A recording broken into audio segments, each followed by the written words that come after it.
ಜಾತಿ ನಿಂದನೆ ಪ್ರಕರಣದಲ್ಲಿ ಶಾಸಕ ಮುನಿರತ್ನಗೆ ಮತ್ತೆ ಸಂಕಷ್ಟ ಎದುರಾಗಿದೆ. ಆಡಿಯೋದಲ್ಲಿನ ಧ್ವನಿ ಮುನಿರತ್ನದೇ ಅನ್ನೋದು ದೃಢವಾಗಿದೆ. ಜಾತಿ ನಿಂದನೆ ಪ್ರಕರಣದಲ್ಲಿ ಶಾಸಕ ಮುನಿರತ್ನಗೆ ಮತ್ತೆ ಸಂಕಷ್ಟ ಎದುರಾಗಿದೆ. ಆಡಿಯೋದಲ್ಲಿನ ಧ್ವನಿ ಮುನಿರತ್ನದ್ದೇ ಅನ್ನೋದು ದೃಢವಾಗಿದೆ. ಎಫ್ಎಸ್ಎಲ್ ಪರೀಕ್ಷೆ ನಡೆಯಿತು. ಇದರಲ್ಲಿ ಮುನಿರತ್ನ ಅವರ ಧ್ವನಿ ಅನ್ನೋದು ದೃಢಪಟ್ಟಿರುವಂತದ್ದು. ಎಸ್ಐಟಿ ಪೊಲೀಸರ ಕೈ ಸೇರಿದ ಎಫ್ಎಸ್ಎಲ್ ವರದಿ. ಶಾಸಕ ಮುನಿರತ್ನಗೆ ಮತ್ತೆ ಸಂಕಷ್ಟ ಎದುರಾಗುವ ಸಾಧ್ಯತೆ ಇದೆ ಅಂತ ಹೇಳಲಾಗ್ತಾ ಇದೆ. ಜಾತಿ ನಿಂದನೆ ಪ್ರಕರಣದಲ್ಲಿ ಶಾಸಕ ಮುನಿರತ್ನಗೆ ಸಂಕಷ್ಟ ಎದುರಾಗಿದೆ.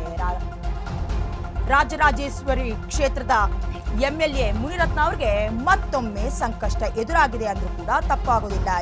ಈ ಹಿಂದೆ ಕೂಡ ಅತ್ಯಾಚಾರ ಕೇಸ್ನಲ್ಲಿ, ಅಟ್ರಾಸಿಟಿ ಕೇಸ್ನ ಆರೋಪದಲ್ಲಿ ಕಗ್ಗಲಿಪುರ ಪೊಲೀಸರು ಮುನಿರತ್ನ ಅವರನ್ನ ಬಂಧಿಸಿದ್ರು.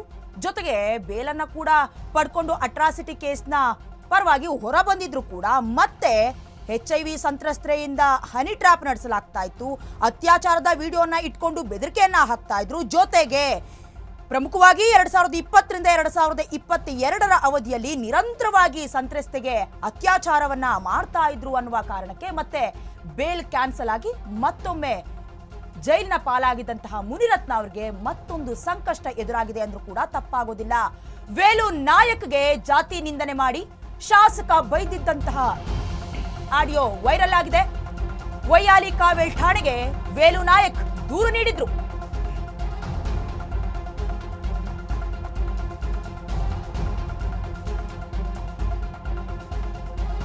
ಸೆಪ್ಟೆಂಬರ್ 14 ಕೋಲಾರದ ಬಳಿ ಮುನಿರತ್ನ ವಶಕ್ಕೆ ಕೂಡ ಖಾಕಿ ಪಡೆ ಪಡ್ಕೊಂಡಿದ್ರು.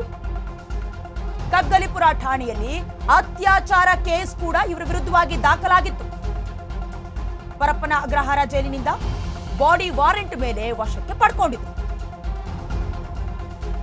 ಈ ಎರಡೂ ಪ್ರಕರಣಗಳನ್ನ ಎಸ್ಐಟಿಗೆ ರಾಜ್ಯ ಸರ್ಕಾರ ನೀಡಿತ್ತು. ಈ ಹಿನ್ನೆಲೆಯಲ್ಲಿ ಇದೀಗ ಮತ್ತೊಮ್ಮೆ ಮುನಿರತ್ನ ಸಂಕಷ್ಟವನ್ನ ಎದುರಿಸ್ತಾ ಇರುವಂತದ್ದು. ಹಿಂದೆ ಹೇಳ್ತಾ ಇದ್ದ ಹಾಗೆ ಕಗ್ಗಲಿಪುರ ಠಾಣೆಯಲ್ಲೂ ಕೂಡ ಅತ್ಯಾಚಾರ ಕೇಸ್ ದಾಖಲಾಗಿತ್ತು. 2020ರಿಂದ 2022ರ ಅವಧಿಯಲ್ಲಿ ನಿರಂತರವಾಗಿ ಸಂತ್ರಸ್ತೆಯ ಮೇಲೆ ಅತ್ಯಾಚಾರ ನಡೆಸಲಾಗಿತ್ತು ಅನ್ನುವಂತಹ ವಿಚಾರಕ್ಕೆ ಸಂಬಂಧಪಟ್ಟಂತೆ ಪರಪ್ಪನ ಅಗ್ರಹಾರ ಜೈಲಿನಿಂದ ಬಾಡಿ ವಾರೆಂಟ್ ಮೇಲೆ ಪೊಲೀಸರು ವಶಕ್ಕೆ ಪಡ್ಕೊಂಡಿದ್ರು ಮುನಿರತ್ನ ಅವರನ್ನ.